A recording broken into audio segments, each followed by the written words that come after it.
بلاتے ہیں, خدمت کرتے ہیں, کھانا پیش کرتے ہیں, نہ جانے کیا کچھ ان کے لیے ہم اپنی محبت کا اظہار کرتے ہیں. تو کیا خیر صرف لایا بٹھایا اور واپس نہیں.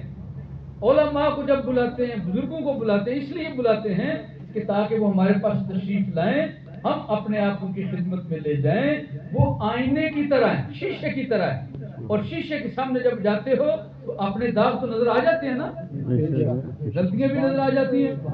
تو جس وقت ہم شیشے کے سامنے جاتے ہیں تو وہ ہماری غلطیاں ہمیں بتاتا ہے, اور جس شیشے کے سامنے جاؤ غلطی نہ نکلے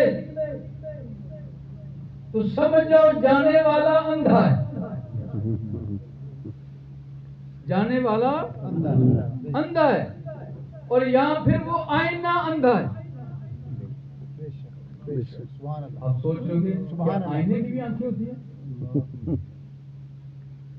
یہ جانے والے کی سمجھ آگے بھی اندھا ہو سکتا ہے.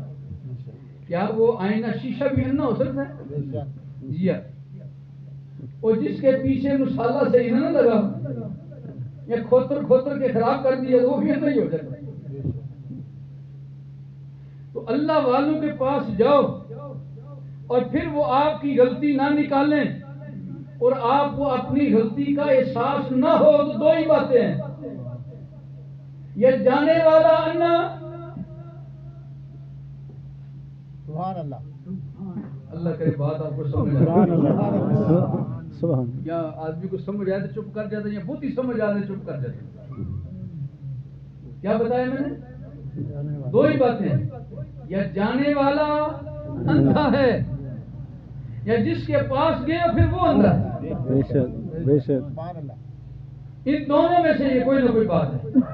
میں ایک آپ کو حدیث پاک سنوں ہیں جی, سینہ ٹھر جائے میرا بھی اور آپ کا. سبحان اللہ. ہم سب کے ایمان میں اللہ اور اضافہ فرمائے. آمین. آپ کو نیند تو نہیں آ رہی؟ نہیں. سارے جاگ بیٹھے ہو؟ چلو جاگنے والوں کو جاگ لگتی ہے انشاءاللہ.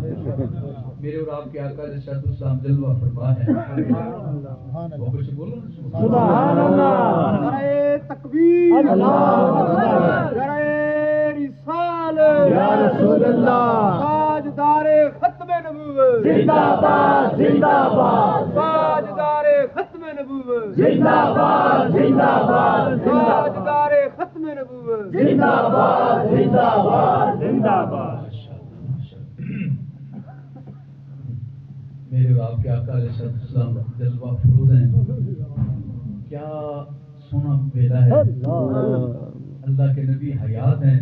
سبحان اللہ. اور اس دھرتی پر خرامہ خرامہ شہد بھی فرماتے ہیں, اور صحابہ کرام دیکھ دیکھ کے اپنے دیدے ٹھارتے ہیں.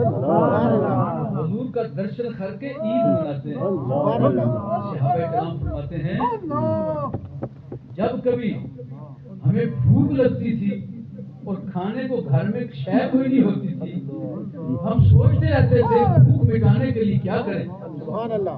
تو سارے کہتے ہیں جب ہمارے پاس کھانے کے لیے کچھ نہیں ہوتا تھا اور قابل نہ قابل برداشت کام ہو جاتا, تو ہمارے پاس اس کا حل نہ روٹی, نہ سالن, نہ فروٹ, نہ پانی, نہ کھجوریں.